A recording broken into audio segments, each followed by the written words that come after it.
My team, kinda power. I love the power. I love the power. Hi and welcome to the Big Footy Port Adelaide podcast. This is a weekly show dedicated to all things Port Adelaide Footy Club. I'm your host Macca 19, and for this episode we are playing part 2 of our discussion on the events of 1990. We hope you enjoy. Cheer, cheer the black and the white. Honour the Magpies day and by night. Live that loyal... Well, let's go back to on-field. All the shit's hit the fan in terms of the announcement is out. We're playing West Adelaide at Alberton Oval, round 15. Scott Hodges has gone bananas. He's kicked 14 goals. We've won by 100 points. Tell us a little bit about what happened with KG. Well, he's gone to call a game between the top-ranked team at the time, I reckon we were, and West Adelaide, who were somewhere near the bottom. It was a game that wouldn't have been covered normally, but KG was going to make a point. He's a staunch West Adelaide supporter and supporter of the SANFL, and Port Adelaide are just absolutely destroying them. And then he's made the point of leaving halfway through the last quarter. He's marched down the ground, and he's basically pushed through the crowd. I mean, we've all been to Albert, and we all know that there are channels you can walk through on the mound in front of the Williams stand without actually getting in contact with anyone. But he had the camera crew there, and I mean it was pretty much staged like the WWE. You knew what was coming, and sure enough, it did. And he was chesting and pointing fingers and things like that, and it was funny, I guess. I still remember that to this day. It was just a bizarre thing to see. It's just, a TV commentator, someone that reads the news, and he's sort of bustling his way through, throwing elbows around and, getting in people's faces. He was just like a rabid sort of drunk bloke that was leaving the ground. Yeah, it was. I'm gonna show you something, and of course, who was going to do anything? And there was a bit of back chatting. People, got back into his face, but that was about as heated as it got. Yeah. So we ended up. You go, Nick. No, it was the physical nature of it was just blown out of proportion. There was no fisticuffs or anything like that. It was just a few words, no worse than it had been sort of said at any ground that year between opposition spectators. Very true. Now we ended the season in pretty dynamic fashion. We beat Sturt at Adelaide Oval by about 25 goals. Yep. Scotty Hodges kicked 11 in one of the biggest victories of all time. Then we followed that up with an 80-point victory at Alberton over Centrals, and then followed that up again by another 80-point win over Nord in the last round. Yep. At Footy Park in front of 20,000 people. Scotty Hodges kicked 8. Yep. So we went into the finals. Didn't lose the game in that period. No, ever since. Yeah, that's right. We didn't lose from the time the announcement was made. In fact, we went bananas. We almost made a point of, we're going into the AFL and this is why we're going to do it. We're going to kill every team we can possibly do. And then the final started. It's almost like we're AFL standard already. We don't need to be in this competition. We're too good for it. We're making a point. There were probably a dozen guys in that side that had either played AFL or could step back up into it or could have stepped up into it. Would have fitted comfortably into that level of competition from the outset. And there was the absolute champion of the game, named Gavin Wanganeen, who was playing his first year that year. And then you had the Hodges, Brown, Phillips, Abernethy. It was Benny Harris, Mark Williams, David Hines. Just an extraordinary lineup of players. And of course Simon Tregenza, who in his first 2 full seasons of SANFL footy finished 2nd and 3rd in the Magarey medal. Good old Trigger, and he came 2nd in that medal count that year to Scott Hodges. He did. By vote. Now the final started. We finished top of the ladder. We won the minor premiership, and we played our arch nemesis Glenelg in the second semi-final. Now Glenelg was the team that started the injunction. Is that correct? That's the one. So there was a lot riding on this game, and it didn't go too well. We actually lost by... it was amazing. I think we went in there. I think Kale had said after the game that we weren't on our game at all. Basically, too, by then the AFL thing had fallen over. I think it would have probably been pretty close to just before that game that we were basically cooked as far as that went. And I remember Carl saying that their minds just didn't seem to be on it in training leading up to the game. Yep. And we went to that game, and I don't think we could have played any worse. And Scotty Hodges still kicked 7 goals, Yep. and still we lost. And I still remember to this day Rossi Gibbs doing the little fist pump in the goal square when he basically cleared the ball out of there, and they knew they were going to win it. They were 11 points up, and it was well into time on. And I reckon anyone that saw that would have filed that away in the mental catalogue and saved it up for the next time. Yep. Now let's just to put it into context, what Ford said before. It was the 19th of September that the VFL or AFL decided to go with the SANFL composite side, and that second semi was the 22nd. So it definitely would have been raw. Yep. Now the following week we played North Adelaide in the prelim final in front of 25,000 people at Footy Park. Now, of course, the year before we played them in the grand final in what's become as quite a famous match where North only kicked the 1 goal. Now, what's your memories of the prelim, Ford? Because this was a pretty similar result to that in the end. It was just extraordinary. In the second quarter, we led 15-5 to 1 goal 1. We just came out and it was like, okay, we stuffed the Glenelg game. Someone's going to pay. Let's make it North Adelaide. And they just blew them apart. I think Scotty Hodges kicked 14 goals. At quarter time, we led 10 goals to 1. We wound up winning 28-14 to 14-7. The midfield that had been almost anonymous against Glenelg just lit up. I mean, everyone really put in. But the funny thing is about that game is that the thing I remember vividly is the nearly losing, I think, 3 players injury for the grand final. It was a week of just your heart was in your mouth, and I think Rowan Smith had his jaw broken by Kim Shocking Comp. elbow. And I researched on this topic earlier this year. I mean, they had the photo on the back page of the Advertiser back then, and they actually had it right at the point of impact, and it is a most horrendous sight. It is the elbow just smashing into his jaw. I think he broke it in 3 places. I've watched that game numerous times because I've got it on DVD. And Kim Klomp in that first quarter and 10 minutes before that Rowan Smith incident happened, you knew something was going to happen because he was flogging people left, right and centre behind the play. He was throwing his elbows about, throwing punches behind the play. There was going to be a point where things went really bad, and it did. And he broke Rowan's jaw in 3 places, put him out of the grand final. I think got 7 matches for it. David Brown pulled a hamstring right in the last few minutes of the game. Timmy Jennifer rolled an ankle, and that was touch and go all week whether he would play. And he played, and I don't think he probably shouldn't have. I don't think he was fit.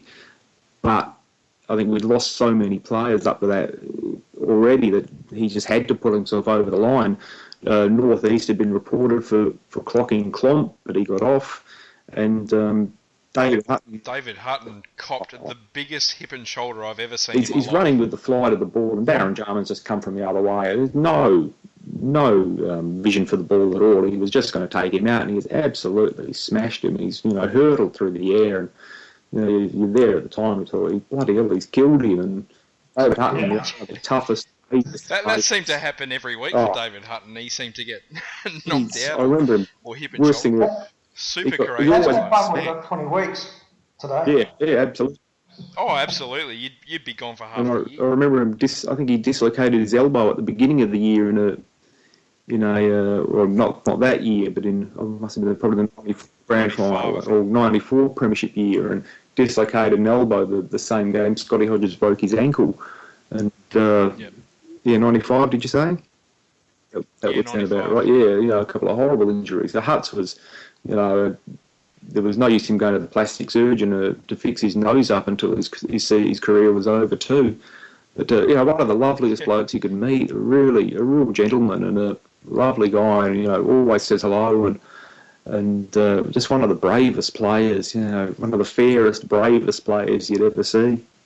And He was a very good player, Huts, very absolutely, underrated. and that was probably one of the great memories of that game, or not a great memory, one of the strongest memories of that game is just the amount of damage that was inflicted on us as we smashed North Adelaide like guitars, just absolutely destroyed them, took them to the cleaners, walloped them off the ground. Scotty Hodges has kicked 14, but we've copped this slew of injuries, and you're thinking, you've got Glenelg sitting there, they've had the week off, they're sitting and waiting for us. We've come out of this game, with a fair bit of damage done to us. And just how much would that affect us going into the big one? Well, this is one of my favourite grand finals. Just the entire lead up of the whole season, everything riding on it. We were playing Glenelg, Hodges going for the goal kicking record. I don't think there's been a bigger build up for a grand final than this one. Even Foss could not have built up them against us any better than what happened for that. Yeah. It was. This was absolutely, the good guys against Port Adelaide. It was good versus evil. It was an epic, the tradition of the maybe new tradition of George R.R. Martin, and as a doffing of the hat to Portia, I'd say that we were probably the Lannisters of Casterly Rock versus the Starks of Winterfell, perhaps. Although I think they probably had that the wrong way around, because I think we had a few heads locked off by people during the year, but still we wouldn't go away. Well, let's talk about the grand final, because it was a bloody good game. Ford, were you there that day? I was indeed. I was there. Nick, were you there as well? No, unfortunately, I had a ticket to the AFL Grand Final. Of course, that was the year that Sumic missed from 15 metres out, drew the game, and that first qualifying final got pushed back a week. And they were the good old days of 17% interest rates and $350 one-way fare. So I was on a bus driving back from the AFL Grand Final. Fair enough. I've done the bus trip. Well, I know what it's like. Yeah. Well, what was the feeling like at the ground? I'm probably too young. I remember being at the ground. I remember the game. I remember the events that happened in the game, but I can't remember the feeling at the ground. Do you remember what it was like for? I think, well, for me, by that time, it was pretty charged in terms of them against us. But I think when you come to a grand final, I think they're pretty much the same, especially when you're a Port supporter, that it's going to be them against us anyway. It may have been a bit stronger than usual, but I guess after having gone through that all year, you got to that point of the game where, or the season where the bid was over. We'd been put in our place as far as most SA football followers were concerned, and they wanted us put in our place maybe one more time. But our view was, no, we're going to take something out of this year, and I think. Maybe for other people it was different, but I think for me it was okay. This was another grand final we had to win. Maybe we wanted a bit more than others, but they're all, for me, a stomach-churning event, and they're all 50-50 games until they're decided. And I guess, for mine, that the game was certainly charged to some extent, but not memorably so, like say the 1982 prelim final.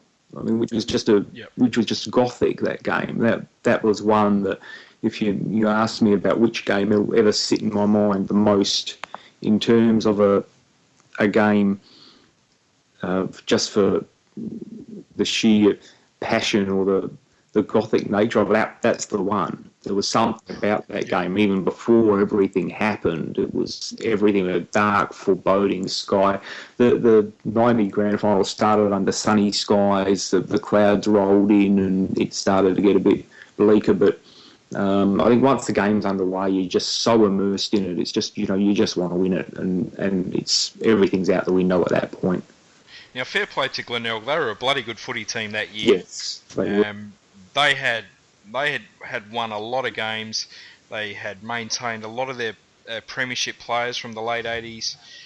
This was something like their fifth grand final in 6 years, I think it was. Yeah, had a lot of good young players still in the side. And I think they'd only been set a point behind us the whole year. I think it was only they dropped a game during our run of games from round 15 on, and we jumped back over the top of them. But I think they'd hung in there that whole time. Mind you, they'd done that in 1980 and 81 as well, and disappeared in straight sets in both finals. Or they did hang on in 80 and they got to the grand final, so they got themselves humiliated there again as well. But this time they were there, and certainly in this game, they had come to play, as they say in the classics. They also had a full forward by the name of John Fidge, who was kind of the polar opposite of what Scotty Hodges was back then. I mean, Hodges was this nimble, athletic, really quick player who could kick goals from absolutely anywhere. John Fidge was an absolute brute of a man. Just an absolute bulldozer who could take big marks on the lead and kick goals from 70 metres out. Body guys out and in close to goal. He was a really strong bloke through the hips and the thighs, and could really hold position and either get you under the ball or just bowl you out of the way, basically. And I think he actually matched Hodges for goals per game that year. I think if he played the whole year, he missed a few games with injury, but I think he would have gone pretty close to sort of the 145, 150 goal mark himself as well. Kicked a lot of goals. The one thing I remember about the Glenelg side of that year was that they were a big side. The Stringer brothers had sort of gone, so the guys that whack you behind play had left, but they still had a lot of big body sort of guys, and they were as big, if not bigger than Port. And that's, Ford's written a lot about that over the years, how that we were always bigger than our opponents in the SANFL, but not that year. That's the one thing that I have a long memory of, is that how big and strong they were physically as a side that year. Yep. I mean, they still had big guys like Chris Duthie and Alan Stringer and all these sort of guys. Duthie and Jamo were around then, and I think this half back, right. And of course, the physically imposing Matthew Liptak. Yeah, Brett Dean. Yes, some of the giants. Michael Murphy was a good size. He wasn't necessarily a great centre-half forward, but he's a big, strong guy. John Seaborn was a fair size. Yeah, Duthie and big Alan Bartlett and Murphy was as tough as he could get as well. He wasn't afraid to throw a Bartlett was a big bloke, and was it Christie in the ruck? Yeah. Yeah, Gary Christie and Mellick. Yeah, they were all big blokes. So the game started. As was already mentioned, we were without David Brown. We were without Rowan Smith. Ginniver did play, but was under a bit of an injury cloud. He wasn't moving. Marnie played and wasn't fit. Marnie wasn't fit. He was done by half pretty time, much. This is what I was just about to mention.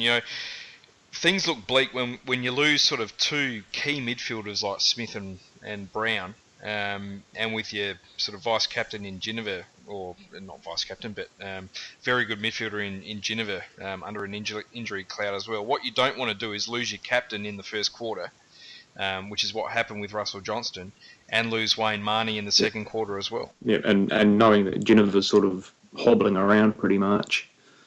But I guess the big one, of course, was the second quarter when Scotty Hodges hurt his knee. He'd already kicked 2 goals, I think, to that stage. Yep, he would have had that. I reckon he kicked. He was in kick 2. He was within 2 of the equaling the record.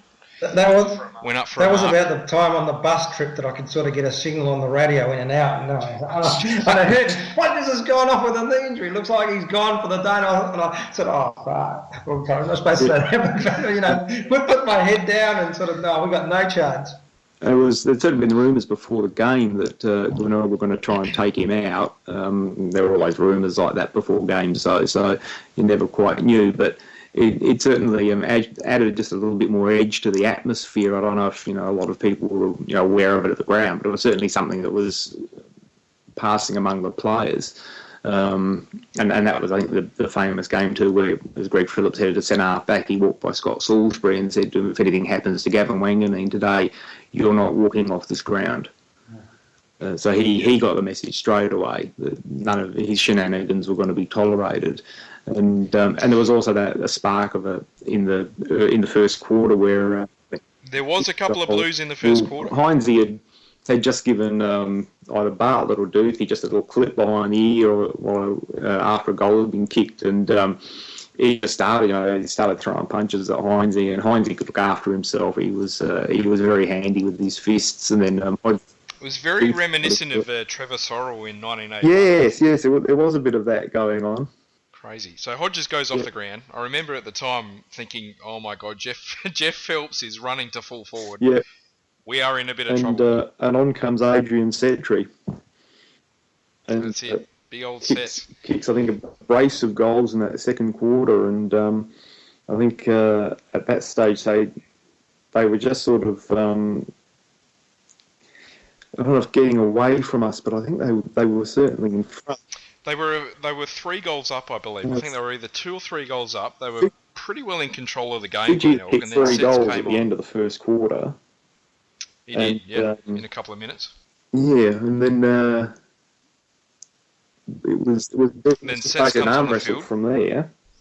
But it was really sort of a 6 or 7 minute period to end the second quarter where Port really took control of the game, and obviously Hodges went off the ground, Setri came on, kicked 2 goals, Mark Williams and Stephen Williams kicked 2 more just before the siren, and suddenly we were 4 goals up at the main break.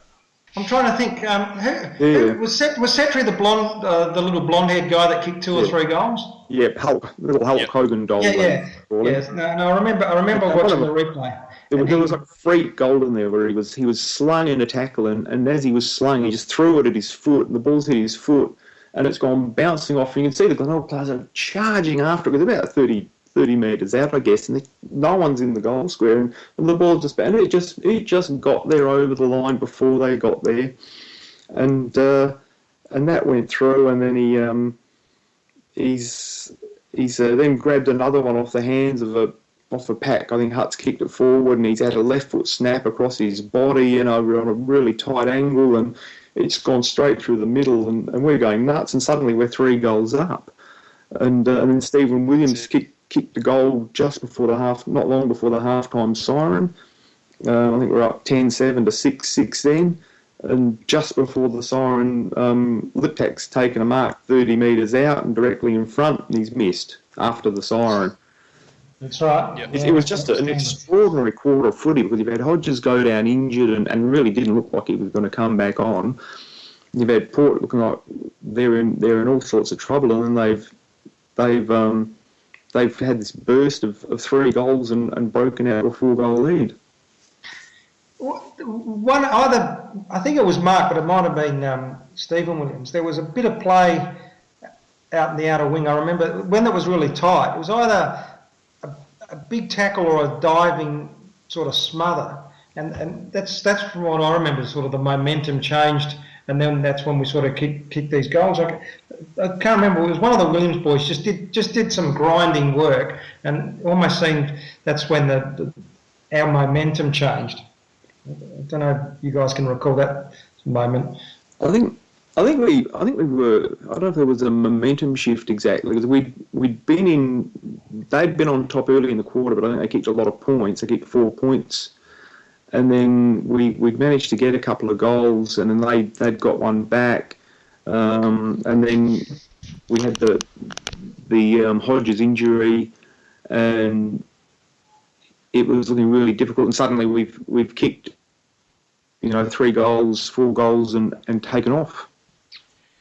So we'll talk about the second half. Obviously, Hodges came back onto the field, which was great. We needed that to happen. And he took a mark early on, or he won a free kick. He had a shot for goal. He was in the pocket, and he missed the goals by about 45 metres. It almost went at right angles off his boot. And he nearly didn't come back on. He really, at half time, I know he was really struggling. He was basically about just going to take the boots off, and then he said, I'll give it one more go, and he gave it a bit of a flex, and he said, oh, no, it's not that bad, I should be okay, strap it up, we'll give it a go, and then, yeah, went back out there. And he did end up, he equalled the record in the third quarter with a shot about 10 metres out in front. So he went into the last quarter with a 3-goal lead. And Wanganeen kicked a couple of sensational goals in that quarter. He did, yeah. You know, one where he just took the ball off Salisbury in a tackle, sprinted into goal and converted, and then he kicked another one when I think Hodges won the ball at ground level, got it over to Timmy Ginniver, and Timmy gave it to Wanganeen, and he chipped it over Ross Gibbs for a goal.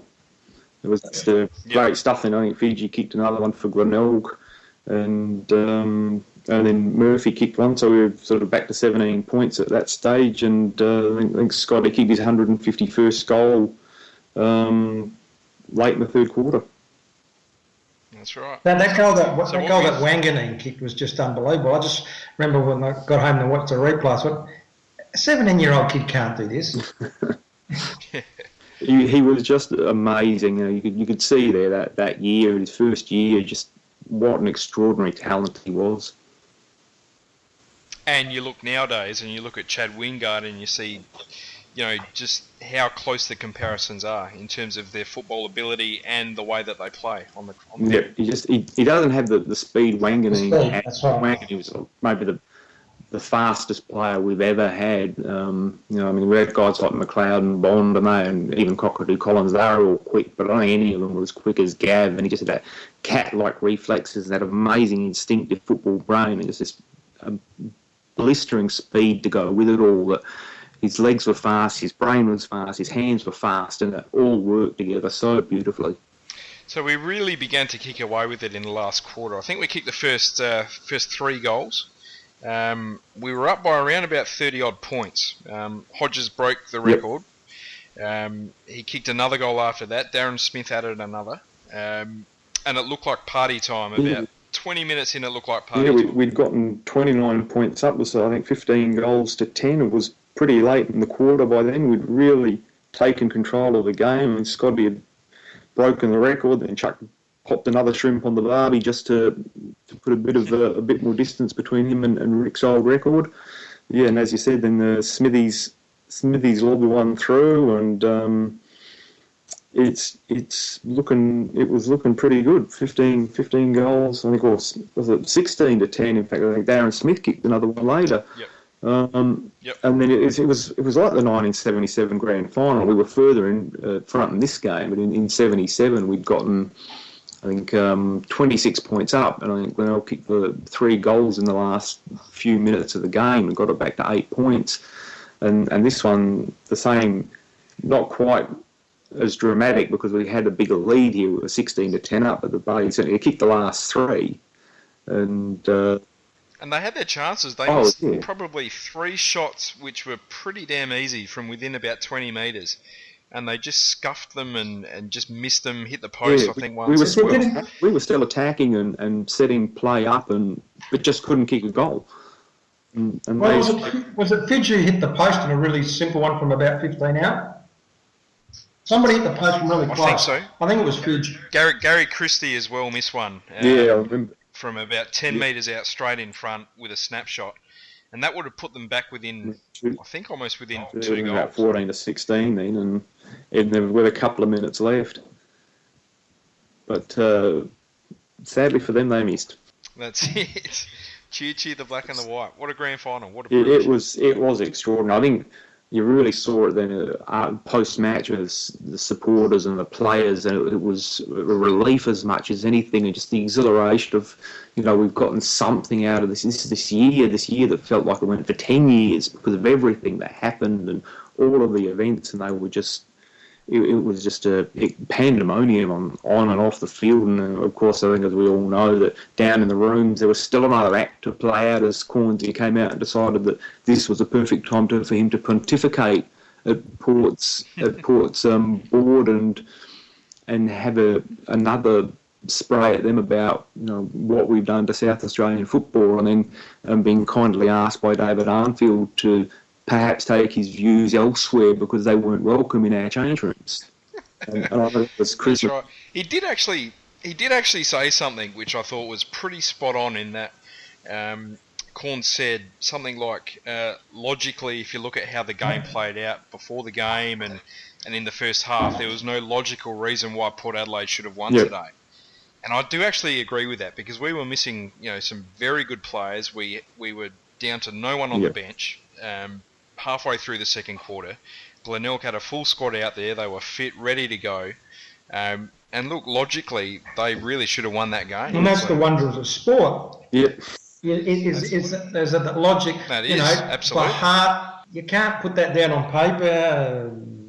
You can sort of talk about it, but if the players have got it inside them and they show it, so they can break down all those things that are supposed to happen when you look at it on paper. That's it. The passion that we showed that day was more than, it's definitely up there with 94, 2004. I mean, that was just, we willed ourselves over the line. Pretty much. It was extraordinary because there was so much riding on it and so much emotion through that whole season, and people just wanted us to fall over, and we just refused to do it. That's it. So who were your best players on the day, mate?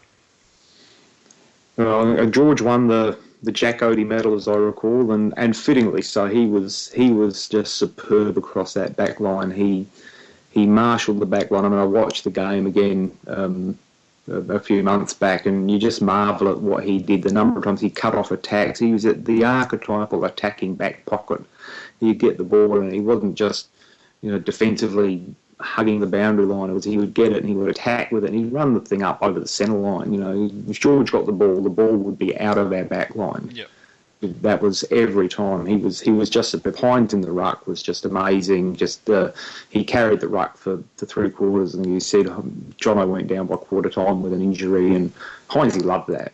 He just loved that shit. He would play out of his skin in those games. And I remember once in a state game we were playing Victoria, and we were getting smashed in the ruck. I can't remember who the ruck was, but the Vics had, Damien Monkhurst in the ruck, who's like 6'8", and they had some other, 200 and something centimetre monster backing him up, and going, who's going to ruck for us? And someone said, we should throw Heinzie in the ruck. And I'm thinking, Heinzie, you insane? He's 6'3". You've seen the size of these guys? Well, anyway, they did throw Heinzie in the ruck, and I think he won the Foss Williams medal, I reckon. Yep. Absolutely destroyed both of these monsters, and these a couple of supporters looked at me and go, so you were saying? And I go, yeah, okay. He was a big game player, Heinzie. He was a big game player. He did it in 1988. He was sensational. And Hodges kicked 6 and was just, he's done his knee. You think he's come out in the second half, kicked 4 goals, broke the record, presented a take. He kicked 6-6, I think. Yeah, he could have had another 10-goal game. It wasn't like he was just there holding up a forward pocket, prop up against a point post. He was just dominating up there. He's blasting away at goals. If his knee had been all right, he probably would have kicked 10, as you said. I mean, Phillips has just destroyed everything that came his way at centre half back. He's thrashed Murphy out of the position, and Phillips before the game, I know he said even in the footy budget quote saying he was general of the defence. He let Murphy get away from him. I think he kicked a few goals on him in that second semi, and he said, I've got to do better, and he's just destroyed him. And Williams, Tregenza, Abernethy, Hutton, the midfield that really had a quiet second semi-final. I think they all did something. It was just, it was a game of heroes, I guess. It's a bit of a cliche, isn't it? But it truly was, because we lost really good midfielders before the game. We lost really good midfielders in the game. We had Bruckman, who'd been beaten pointless in the second semi-final, and they all came to play, and they all lifted, and they all played the best footy they could. I don't think there was no one in that game you would point a finger at and say, you didn't pull your weight. And there were guys that were unlucky with injury and didn't get the chance. But even when they were on, and they did something. Yep. REH, what do you reckon, mate? The game, obviously the club were playing for something more than we've played in so many grand finals, but just played in a way that I don't think they were ever going to lose. Okay, I only watched the replay, and I knew the result, but just watching the way they played, they were men possessed. Because, Glenelg had their moments where they threw a hell of a lot at us, but they were never going to lose. Yep. I can remember once Hodges came on and he kicked a goal. I remember being on the bus and I just yelled out, "Yes!" And people looked at me and I thought, okay, he's kicked a goal, he can kick more. But on the replay, you just got the sense that we were never, whenever they got their momentum swings, it was never long enough that they were going to come up over the top of us. That's right. The only thing might have been at the end. We were obviously so buggered at the end because, I reckon we probably had about 14 or 15 fit guys on the field the last 5 minutes. Yeah, there was nobody left. You wouldn't have even in a modern football AFL sense with your 3 interchange and your 1 reserve, and we still would have had a couple of guys basically just sitting in a forward pocket propping up a point post. And I think the thing that pulled a hamstring as well during the game, and he was really proppy and well, you look at that through 80, 88, 89, 90, and we were losing players to the AFL, fairly regularly. We'd lost, I think, Delaney and Obst had gone by that time. Phil Harrison had retired, and yet Cale kept finding kids to put in there. I think is that you look at what happened to us in, say, from 2004 on, where Choco just kept sticking with the same old blokes again and again and again. And you watch with Cale that he would lose blokes and he would bring in kids. And the thing with Cale was that he had his favourites, and there were guys he would bring back for a final. Like we would always lose someone for a grand final. And Richard Foster was a classic. He brought him back for this final because he knew Foster wouldn't let him down in a final. 1995 again. Yep. He brought him back and he played in this game and he was just superb. And he's done this time and again, Cale. I've seen him. Tony Hannon was his favourite one. He pulled Hannon back out of the country. Yeah, pulled Hannon back out of the country to play a game. But there was always someone in the reserves, or in this case in the country, in Hannon's case, and he would pull them because he trusted them in a big game. And during the season, you could see him weed out the guys he didn't trust. There would be guys who they might pull out of a contest or not quite commit enough, and they might get to play 22 minor round games. They might even get to play in a semi-final. But come a grand final, when there was always, there were 21 spots and 22 guys, they would be the one that would miss out. And the bloke who got himself knocked out, putting his head over the ball, or as Timmy Ginnivan would famously say, putting his head in the hole, is the bloke that would get the game. And I think you saw that year after year with Cale, that he could turn that side over, he could bring in kids, but he could still stick with those guys that he really trusted, and they would never let him down. And I think it's something he learned in 1976 as well, as horrible as that year was in terms of that final result. I think it forged a very strong steel in the furnace of that grand final. Yep. Now, Georgie Fiacci, he won the Jack Odie, as you mentioned, Ford. He had a brilliant game across half-back. And in his speech, he said something which I think resonates with all Port supporters now, in that, no matter what you read in the press, there's always going to be a Port Adelaide Football Club. Yep. And he lived that dream with the whole one club concept 25 years later. He did, yep. My math's good there. 23.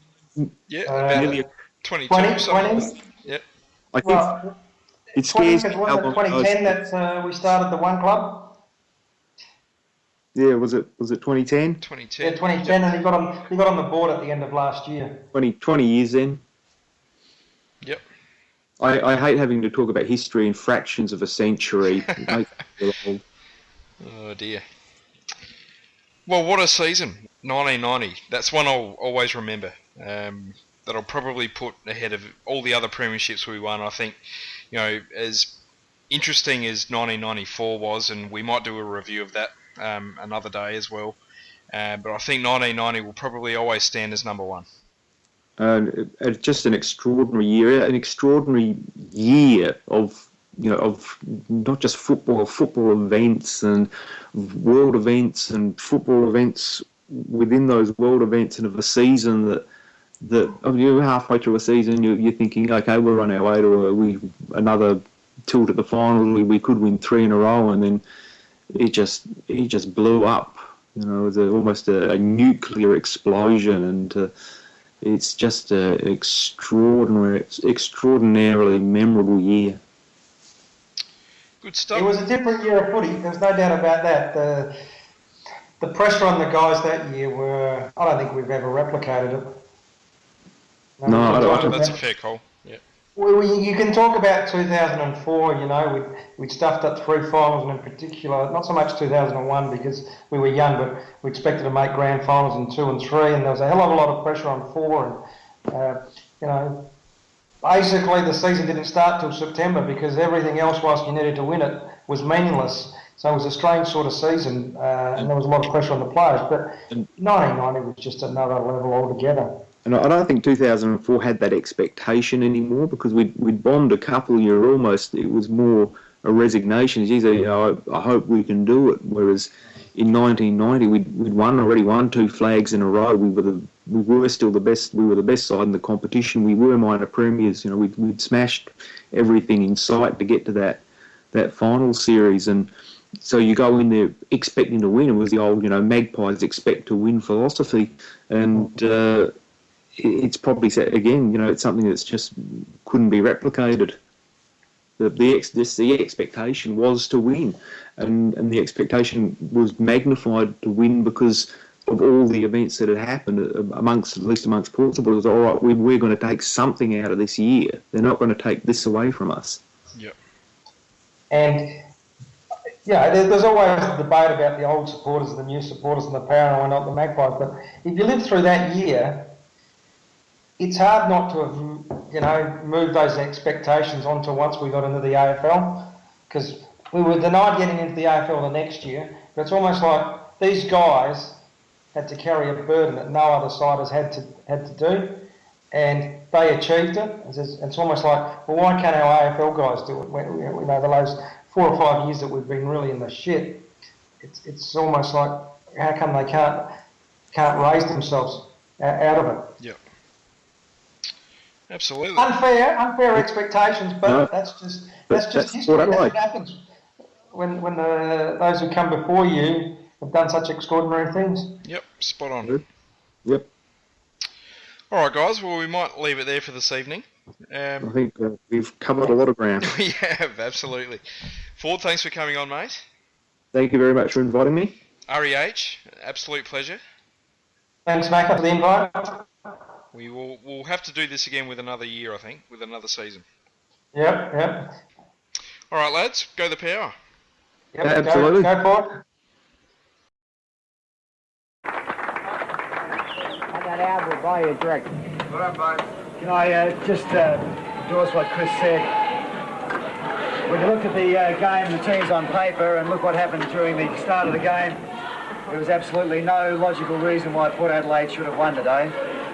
We had everything going for us in terms of the way the games fell for us in that regard, and the way the first quarter opened. When you look at the logical reasons, you'd say, why didn't we win? And you've got to then look at the emotional reasons, and they encompass emotion, discipline, desperation, commitment. And that's where the advantage was, and that's where you guys were magnificent. And I really do want to say to John, well done.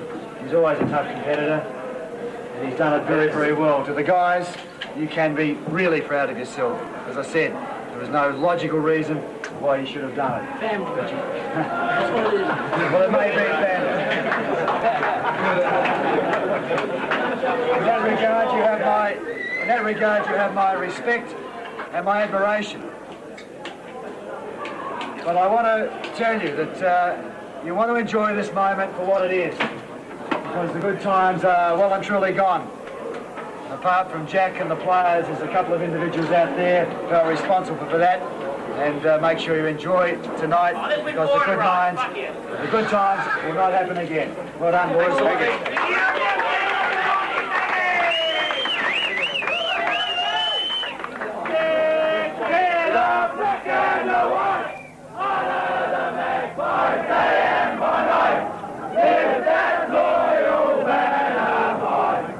Yes, and there's John Carl, a very happy man, John Carl. 3 in a row, Graham. He'll be delighted. In fact, he'll be struck.